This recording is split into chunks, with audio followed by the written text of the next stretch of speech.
Good evening. First at 6 o'clock, Mystikal, a well-known rapper on the wrong side of the law tonight, his third rape arrest over the past 2 decades. Masked rapper Mystikal has been arrested for his third arrest in the past 2 decades. Known for his successful defense in assault cases, Mystikal has faced life sentences for each. However, his luck may have run out this time, as one of his victims revealed details in court that could lead to him spending the rest of his life behind bars. This raises questions about the complete self-destruction of a legacy artist and how Mystikal destroyed himself.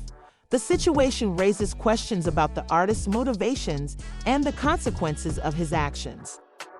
On July 30, 2022, 51-year-old Michael Tyler, also known as Mystikal, was arrested on multiple charges including first-degree and domestic abuse battery. The victim, a longtime baby mama, claimed the incident was triggered by a dispute over money. Mystikal allegedly became enraged after accusing the woman of taking money from him, leading to a violent altercation. Witnesses reported loud shouting and objects being thrown within the home. The situation escalated, with Mystikal punching, choking, and pulling out the victim's hair. The horror continued as Mystikal displayed control and dominance, preventing the woman from leaving the premises and confiscating her keys and cell phone, leaving her trapped and helpless. A man named Mystikal faced legal troubles after violating his probation for a case involving domestic violence. His past raised concerns about his behavior and safety. His attorney sought bail, claiming innocence.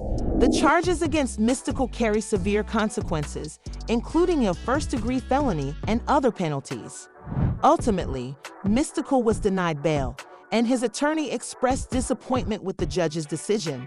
The incident in 2002 and 2003 was similar, with Mystikal pleading guilty to sexual battery and extortion in 2003. Despite this, Mystikal beat the case, spending 6 years instead of the life sentence he should have gotten. He still had to be registered as a lifetime sex offender in 2002. A man named Mystikal, who had serious money issues, asked his hairstylist to come to his Baton Rouge location to fix his braids. The stylist had no idea what was happening, but Mystikal revealed that he had discovered shady checks from his bank account, totaling $80,000. He was frustrated and decided to take matters into his own hands, leading to a confrontation with the stylist. Despite the stylist's attempts to make amends, Mystikal became increasingly aggressive and violated the woman. The incident left her traumatized and scarred. The police took action, and a raid was conducted on Mystikal's residence. The tape captured the disturbing events, and evidence was damning. On July 18, 2002, Mr. Cal, his bodyguards, Ellis, and Carter were arrested in connection to the incident. Charges were severe, including aggravated and extortion. Despite the legal turmoil, Mystikal's attorney negotiated with the state prosecutor to find the best possible outcome for his client.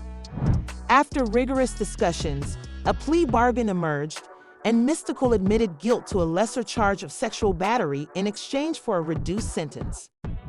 In December 2003, Mystikal withdrew his previous plea of sexual battery and no contest to extortion due to a videotape allegedly depicting the assault. The prosecution agreed to keep the tape sealed, and Mystikal was sentenced to 6 years in prison for sexual battery against his former hairstylist. His release would be followed by 5 years of probation with strict conditions, and any violation could result in up to 10 more years in prison. Mystikal also paid the woman $350,000, his way of continuing to try to make up to all involved for the distress. The speaker discusses the cruelty towards Black women and the wealthy Black man who became so cruel in one act. They question the origin of the villain, as even the first tragedy in Mystikal life doesn't justify the monster he became. The speaker wishes they could provide a rationale for the man's actions.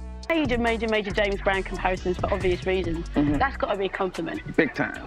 You know, my mom was a big time James Brown, you know what I'm saying, fan. So. Major James Brown comparisons for obvious reasons, that's got to be a compliment.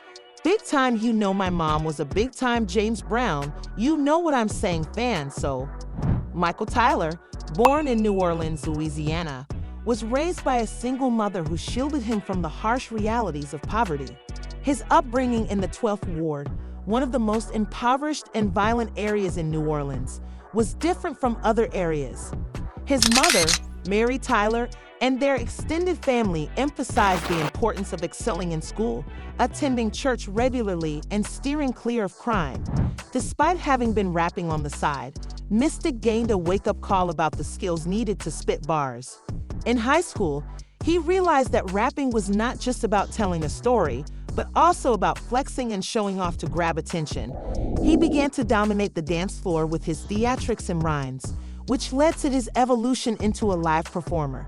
Mystik later told Jive Records that he switched gears to explore different sides of the culture, including rapping and producing. Métis, a struggling rapper, joined the United States Army during the Gulf War and returned to New Orleans to stay updated on the local rap scene.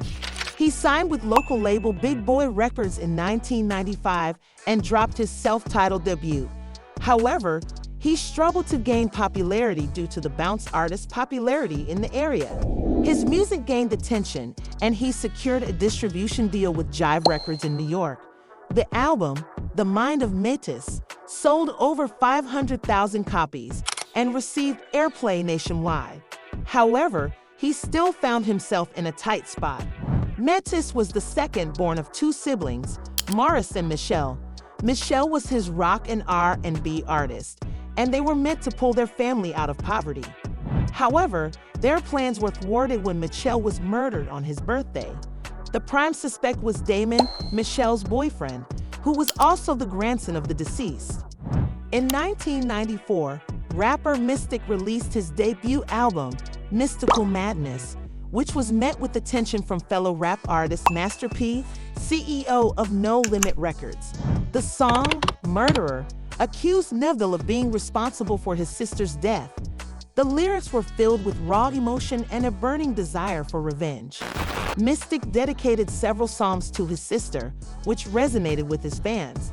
The brutality of the attack left investigators puzzled, and his career began to see success. However, after his sister's death, Mystik lost the fear of death and was prepared to die at any time. His sophomore album, Mind of Mystik, released in 1995, truly catapulted him to stardom. Mystikal, a successful rap star, released his first album for No Limits, Unpredictable Master P, in 1997. The album explored his feelings surrounding the death of his younger brother, Kevin, in a drug-related murder. In 2000, he reunited with KLC at the producer's studio to work on Let's Get Ready to Rumble, his fourth studio album. The album spawned chart-topping hits, including the iconic Shake Your Ass and Gang Belong. These songs showcase Mystikal's ability to create infectious party anthems while maintaining his unique lyrical style. Let's Get Ready, a commercial success, gained widespread recognition. However, in 2002, Mystikal faced a legal battle involving allegations of sexual assault and extortion, leading to his arrest and subsequent legal proceedings. Despite this, his talent and impact on the music industry remained unharmed. In 2004, Mystikal spent 6 years behind bars. 2 incidents further tarnished his reputation, including failing to file tax returns for 1998 and 1999. The court allowed him to serve his 1-year federal sentence concurrently with his 6-year state sentence. What would you say was the lowest point in your career compared to the highest point in your career? The lowest point in my career, definitely, well, besides the death of my sister, was being incarcerated for 6 years. Looking at BET, looking at MTV, can't participate. What would you say was the lowest point in your career compared to the highest point in your career? The lowest point in my career, definitely well besides the death of my sister, was being incarcerated for 6 years looking at MTV Can't Participate. After his release from prison, rapper Mystikal hoped to focus on rebuilding his career. However, he faced legal troubles, including domestic abuse battery charges in February 2012. He was detained for 9 days before being released on bail. In April 2012, he was sentenced to 3 months in jail for violating probation terms. His journey to redemption was complicated by these setbacks.